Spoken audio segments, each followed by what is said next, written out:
Hello বন্ধুরা, তোমরা সবাই কেমন আছো? আশা করছি বেশ ভালো আছো। শম্পা ব্লগসে তোমাদের সবাইকে ওয়েলকাম আর অনেক ভালোবাসা। সকাল সকাল স্নান করে চলে আসলাম, যাব এখন রান্নাঘরে। আর বাইরে দেখো এতটাই ঠান্ডা পড়েছে না, আমারও খুব ঠান্ডা লেগে গেছে। তো রান্নাঘরে যাওয়া যাক, রান্নার রেসিপি নিয়ে চলে আসছি। তো আজকে রান্না করব ফুলকপির সবজি আর করব হাঁসের ডিমের ঝোল। আর এতটাই ঠান্ডা পড়ছে না, রান্নাঘরে যেতে ইচ্ছে না আমার। গলা মানে একটু, আমারও গলা শুনে বুঝতেই পারছো ঠান্ডা লেগে গেছে। করে নেব ফুলকপি মটরশুঁটি দিয়ে।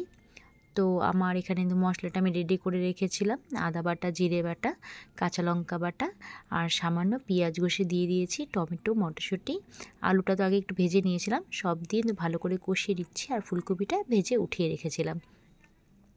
আর এইভাবে করলে না ভীষণ ভালো লাগে খেতে। আর শীতের দিনে দেখবে একটু বাঁধাকপি, ফুলকপি তো অ্যাকচুয়ালি এগুলোই মেন সবজি হয়। ভালো করে একটু কষিয়ে রান্না করলে কিন্তু খেতে বেশ হয়। তো ভালো করে ফুলকপিটা ভেজে রেখেছিলাম, জাস্ট নুন দিয়ে আর একটু হলুদ দিয়ে সামান্য 2-3 দানা চিনি দিয়ে একটু ভেজে রেখেছিলাম। তাহলে ফুলকপিটা একটু মিষ্টি মিষ্টি ফ্লেভার আসে, খেতে কিন্তু বেশ ভালো লাগে।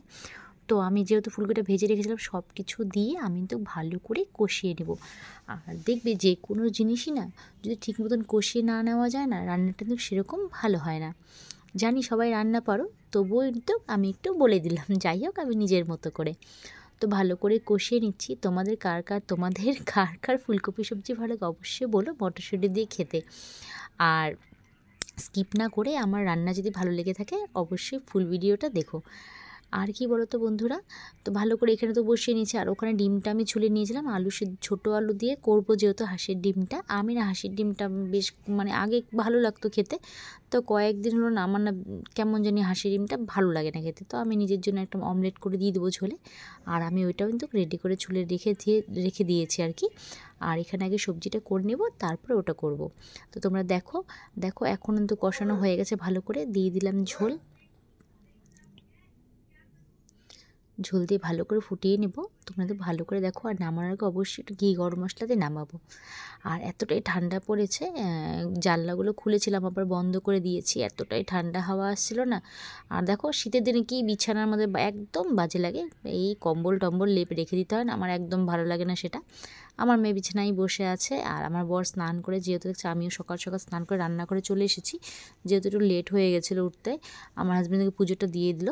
আর আমার তো দেখো ফুলকপি সবজি মোটামুটি হওয়ার মধ্যেই কালারটা তো দারুণ এসেছে। আর বন্ধুরা খেতে এতটা ভালো হয়েছিল না, কি বলবো তোমাদেরকে। তো দেখো একদম রেডি আমার গরম গরম আলু ফুলকপির সবজি। তোমাদের যদি খেতে ইচ্ছে করছে নাকি বন্ধুরা, দেখে দারুণ হয়েছিল খেতে, দারুণ খেতে ইচ্ছে করলে অবশ্যই চলে আসো আমার বাড়িতে। তো যাই হোক, ফুলকপি সবজিটা কিন্তু কমপ্লিট আমার রেডি। আর পুরো রেসিপি জানতে চাও আমাকে অবশ্যই কমেন্ট করে জানিও। তা যেমন কি বলেছিলাম, ডিম আমি সব সেদ্ধ করে ছুলে রেখেছিলাম, নুন হলুদ দিয়ে আমি ডিমটা ভেজে নিচ্ছি। আরেকটা কথা বন্ধুরা, ভিডিওটাতে ভালো যদি লেগে থাকে অবশ্যই লাইক, কমেন্ট, সাবস্ক্রাইব যদি নতুন হয়ে থাকো আমার চ্যানেলে অবশ্যই করবে। আর যাই হোক, ডিমটা ভেজে উঠিয়ে নিলাম, তেলের মধ্যে জিরে, সাদা জিরে আর তেজপাতাটা ফোড়ন দিয়ে দিয়েছি, আলুটা দিয়ে দিলাম। আলুটা একটু নুন দিয়ে ভালো করে ভেজেই নেব। দেখে নাও তাহলে, তোমরা স্কিপ না করে পুরো ভিডিওটা দেখো। এইভাবে রান্না করে তো বেশ ভালো হয় খেতে। আর শীতের দিন সবাই জানে ছোটো আলু দিয়ে ডিম খেলে ভালো হয়, রান্না করলে বেশ ভালো লাগে খেতে। তো এখানে একটু অল্প পেঁয়াজ কুচনো ছিল, ওটাও দিয়ে দিলাম। আর নুন, টমেটো সব কিছু দিয়েছি, লাল লাল করে আলুটা ভেজে নেব। আর মিক্সিতে আমি একটু রসুন আর পেঁয়াজ, আদা আর জিরেটা না আমি জাস্ট হাতেই বেটে রেখেছিলাম আর কি, ওটা রেডি করাই আছে। তাই এটা একটু মিক্সিতে দুবার ঘুরিয়ে নেব, দুটো কাঁচা লঙ্কা দিয়ে। তো মশলাটা তো আমার রেডি করা আছে দেখো। এদিকে তো মোটামুটি আলুটা ভালো করে লাল লাল করে ভাজা হয়ে গেছে। আর মশলাটা রেডি করে রেখেছিলাম ওটাও আমি দিয়ে দিলাম। এটার মধ্যে হলুদ, লঙ্কার গুঁড়ো সব কিছু দিয়ে দিয়েছিলাম। তো আমি মশলাগুলো সব দিয়ে ভালো করে কষিয়ে নেব। আর পেঁয়াজ রসুনের ব্যাপারটা কী বলো তো বন্ধুরা, এই পেঁয়াজ রসুন মানে যাই হোক মাংস হোক বা পেঁয়াজ রসুন দিয়ে যা যা রেসিপি আর কি হয়, এটা তো আরেকটু ভালো করেই কষিয়ে নিতে, না কষালে কি একটা পেঁয়াজ রসুনের কাঁচা ফ্লেভার থাকে, এটা কিন্তু সবজি দিয়ে আসে। তো তার জন্য এটা একটু ভালো করে কষিয়ে নিচ্ছি।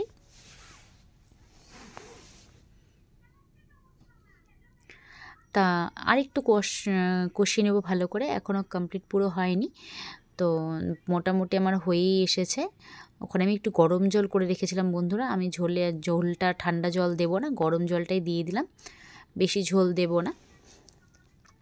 আর এতটা ঠান্ডা পড়েছে না, ভেবেছিলাম একটু ধনিয়া পাতা চাটনি করব, ডাল করব, তো এত ঠান্ডাতে একদম জলটাই ধরতে ইচ্ছে করছে না, এতটাই ঠান্ডা পড়েছে। কি করব, ওই শর্টকাটে রান্না করে নিলাম। আর ঝোলটা যত আমার ফুটে গেছে, ডিমগুলো দিয়ে দিলাম। আর পাশের গ্যাসে আমি অবশ্যই একটা নিজের জন্য অমলেট করে নেবো, অমলেট করে ঝোলে দিয়ে দেবো। আমি হাঁসের ডিমটা একদম খাবো না, ইচ্ছে করছে না খেতে আর কি। তো অমলেট করে আমি দিয়ে দিয়েছি। আর আজকে যেহেতু ওই সবজি একটু গরম মশলা দিয়ে করেছি, তো ভেবেছি ডিমের ঝোলে আজকে ধনিয়া পাতা দিয়ে দেবো। তো ধনিয়া পাতা উপর দিয়ে একটু ছড়িয়ে দিলাম। বন্ধুরা, আমার রেসিপি যদি বা আমার ব্লগ কিছু যদি ভালো লাগে, অবশ্যই কমেন্ট করে জানিও। আর কি বলবো, অবশ্যই তোমরা ভালো থাকবে, সুস্থ থাকবে, আমার চ্যানেলটাকে এইভাবেই দেখো, ব্লগ দেখো। তোমাদের সাথে কিছু নতুনভাবে নতুন ব্লগ নিয়ে, নতুন কিছু রেসিপি নিয়ে ফিরে আসবো অবশ্যই। তো আমার কিন্তু ডিমের ঝোল অলমোস্ট রেডি একদম। আর এটা খেতে খুব খুব খুব ভালো হয়েছিল বন্ধুরা। তোমরা অবশ্যই বাড়িতে করে ট্রাই করে খেয়ে দেখো রান্নাটা করে। তো হাজব্যান্ডকে দিয়ে দিলাম খেতে, হাজব্যান্ড খেতে বসে পড়লো। আজকের মতন ভিডিওটা এতটুকুই, বাস, বাই বাই, টাটা। নেক্সট ব্লগে আবার দেখা হবে।